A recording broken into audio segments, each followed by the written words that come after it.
Hello everyone, আসসালামু আলাইকুম। আরও একটি নতুন রেসিপিতে সবাইকে স্বাগত।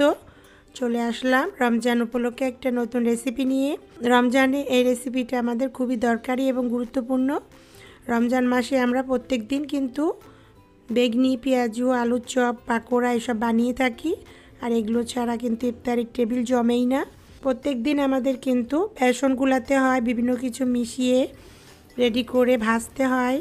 তো এটার ফলে কি হয়, প্রত্যেক দিন বেসন গুলানোটা একটা বিরক্তিকর কাজ এবং আমাদের সময়ও অনেকটা লেগে যায়। আজকে আমি আপনাদের একটা প্রিমিক্স বেসন রেডি করে দেখাবো, যেটা রেডি করে রাখলে প্রত্যেক দিন আপনাদের বেসন এভাবে মিশিয়ে রেডি করতে হবে না। তো এটার ফলে আপনার সময়ও বেঁচে যাবে আর প্রত্যেক দিনের বিরক্তিকর কাজ থেকে আপনাদের অনেকটাই মুক্তি আসবে। চলুন কিভাবে এক মাসের কাজ একদিনে করে ফেলবো সেটাই আপনাদের দেখাই। আশা করি রেসিপিটা ভালো লাগবে। ভালো লাগলে লাইক, কমেন্ট, শেয়ার করে চ্যানেলটিকে সাপোর্ট করবেন। এভাবে পাশে থাকবেন। আমার গলায় একটু সমস্যা, কথা বলতে সমস্যা হয়, কথা বুঝতে যদি সমস্যা হয় তাহলে পরে ক্ষমার চোখে দেখবেন। তাহলে চলুন বেসনের এই প্রিমিক্স রেডিটা কিভাবে করব সেটা আপনাদের সাথে শেয়ার করি। বন্ধুরা, প্রিমিক্স করার জন্য আমি এখানে একটা বাটি নিয়ে নিয়েছি বড় সাইজের, আর একটা চালনি নিয়ে নিয়েছি। প্রিমিক্সটা রেডি করার সময় অবশ্যই চেলে নিতে হবে, তাহলে আপনার যে পাকোড়া বা বেগুনিগুলো ভাজবেন সেগুলো খুব ফ্লপি হবে। তো একটা চালনির ওপরে আমি 2 কাপ বেসন নিয়ে নিলাম। আজকে আমি আপনাদের 2 কাপ বেসন দিয়েই দেখাচ্ছি। আপনারা বেশি করলে সব কিছু ডাবল করে নেবেন। তারপর এখানে আমি 2 কাপ বেসনের জন্য 1 কাপ চাউলের গুঁড়া নিয়ে নিলাম বা আটা নিয়ে নিলাম। এরপর এখানে আমি 1 টেবিল চামচ মরিচের গুঁড়ো দিয়ে দিলাম। ঝালটা যদি আপনারা বেশি খেতে চান তাহলে আর একটু বাড়িয়ে দিবেন। 1 টেবিল চামচ বেকিং পাউডার দিয়ে দিলাম। হাফ টেবিল চামচ ধনে গুঁড়ো দিয়ে দিলাম। হাফ টেবিল চামচ লবণ দিয়ে দিলাম। হাফ টেবিল চামচ জিরে গুঁড়ো দিয়ে দিলাম। আর এখানে আমি হাফ টেবিল চামচ হলুদের গুঁড়ো দিলাম, এটা কালারের জন্য। আপনারা চাইলে কিন্তু এখানে সামান্য একটু ফুড কালার ব্যবহার করতে পারেন। তারপর এটাকে একটু মিশিয়ে নিয়ে এটাকে আমি চেলে নিব খুব ভালো করে। এভাবে চেলে নিলে পারে সব কিছু খুব ভালোভাবে একসাথে মিশে যায়। আর দেখুন এটাতে কিছুটা লাম্পস রয়ে গেছে, ছোট ছোট দানা, এগুলোকে ফেলে দিব।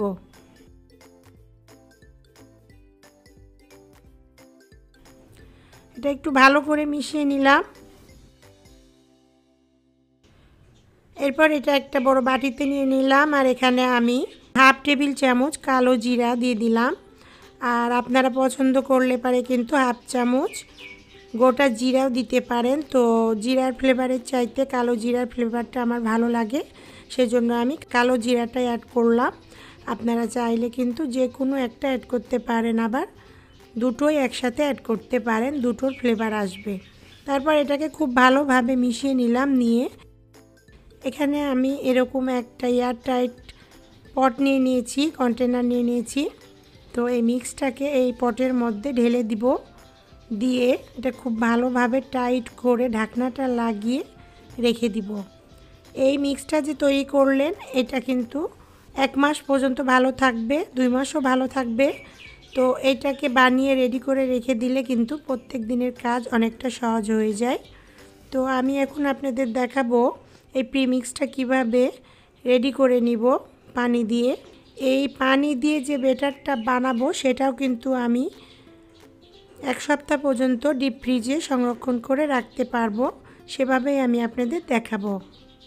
তো এই ব্যাটারটা বানানোর জন্য আমি এখানে কিছুটা প্রিমিক্স নিয়ে নিলাম।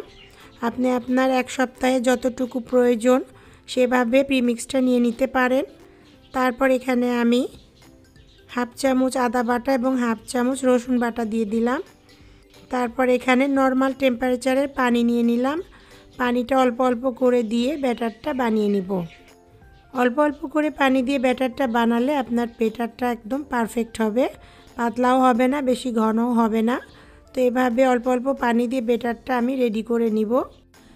প্রিয় বন্ধুরা, এইরকমই আরও নতুন নতুন রেসিপি দেখার জন্য আমার পেজটিকে সাবস্ক্রাইব, ফলো করে রাখতে পারেন।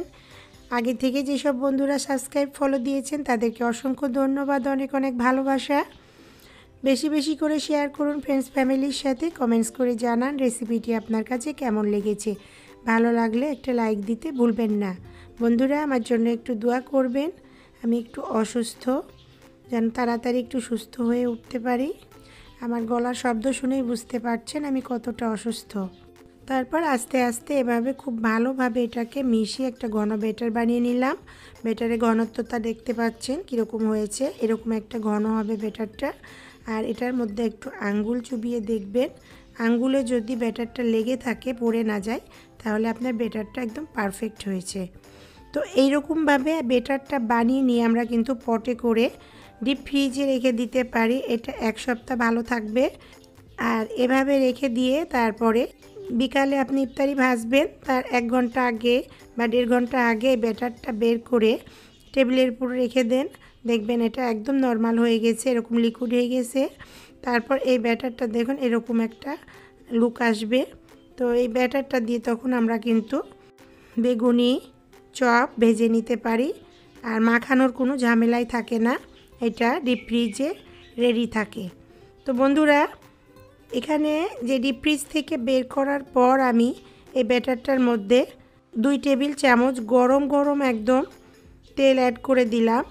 এভাবে তেল অ্যাড করে ব্যাটার রেডি করে যদি আপনারা বেগুনি বানান বা চপ বানান, তাহলে এটা 2 থেকে 3 ঘন্টা একদম মুচমুচে ক্রিস্পি থাকবে। তো তেলটা কিন্তু ডিপ ফ্রিজে রাখার সময় অ্যাড করবেন না, ডিপ ফ্রিজ থেকে বের করার পর তেলটা অ্যাড করবেন, তাহলে খুব ভালো ফলাফল পাবেন। তারপর গরম তেলটা দেওয়ার পর খুব ভালোভাবে এটা মিশিয়ে নিলাম, মিশিয়ে এটা রেডি করে নিলাম। দেখুন এখনও কিন্তু এটা আঙ্গুলে সুন্দরভাবে কোট করছে ব্যাটারটা।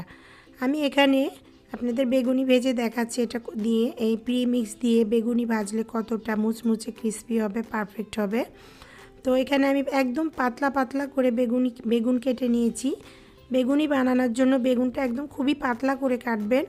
এরপর বেগুনটা খুব ভালোভাবে ধুয়ে পানিটা ঝরিয়ে নিতে হবে। এরপর এই পানি ঝরানো বেগুনটা একটু আমি এখানে শুকনো আটা নিয়ে নিয়েছি, এই শুকনো আটাতে কোট করে নিব। আপনি চাইলে কর্নফ্লাওয়ারে কোট করতে পারেন কিংবা বেসনেও কোট করতে পারেন। তারপর আটাতে কোট করে নিয়ে আটাটা একদম বেগুন থেকে ঝেড়ে নিয়ে আলাদা করে রাখব। এরপর আটাতে কোট করে নিয়ে যে বেগুনটা রেডি করে নিয়েছিলাম সেটা এই ব্যাটারের মধ্যে কোট করব, করে তারপর এটাকে ডুবো তেলে ভেজে নিব। এবার চুলায় আমি পরিমাণ মতো তেল দিয়ে দিয়েছি, তেলটা গরম করে নিয়েছি। তেলটা গরম হয়েছে কিনা দেখার জন্য একটু ব্যাটার দিয়ে দিবেন। ব্যাটারটা দেওয়ার পর যদি দেখেন যে ব্যাটারটা একদম ফুলে উঠেছে সাথে সাথে, তাহলে বুঝতে হবে তেলটা একদম রেডি। এখন আমি যে আটাতে কোট করে রেখেছিলাম বেগুনগুলো, সেগুলো বেসনে কোট করে দিয়ে দিলাম। আর এগুলো একটু ডুবো তেলে ভাজলে খুব ভালোভাবে, চুলার আঁচ কিন্তু মিডিয়াম টু লো ফ্লেমে রেখে ভাজতে হবে, তাহলে আপনার বেগুনিগুলো মুচমুচে হবে, ক্রিস্পি হবে এবং 2 থেকে 3 ঘন্টা বেগুনিগুলো মুচমুচে থাকবে। এভাবে উল্টিয়ে পাল্টিয়ে 2 পিসটা গোল্ডেন ব্রাউন কালার করে ভেজে নিলাম বেগুনিগুলো। সবগুলো বেগুন ভেজে নিব।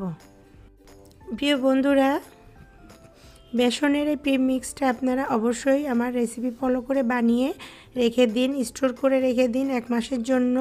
রমজানে খুব ভালো কাজে আসবে। বন্ধুরা, শব্দটা শুনেই বুঝতে পারছেন বেগুনিগুলো কতটা ক্রিস্পি হয়েছে, মুচমুচে হয়েছে আর কতটা লোভনীয় হয়েছে।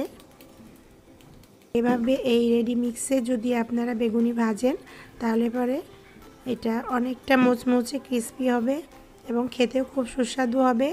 অবশ্যই আপনারা ট্রাই করে দেখবেন। ভালো লাগলে লাইক কমেন্ট শেয়ার করে চ্যানেলটিকে সাপোর্ট করবেন, পাশে থাকবেন। আবার দেখা হবে এইরকমই নতুন কোনো রেসিপির সাথে। আল্লাহ হাফেজ।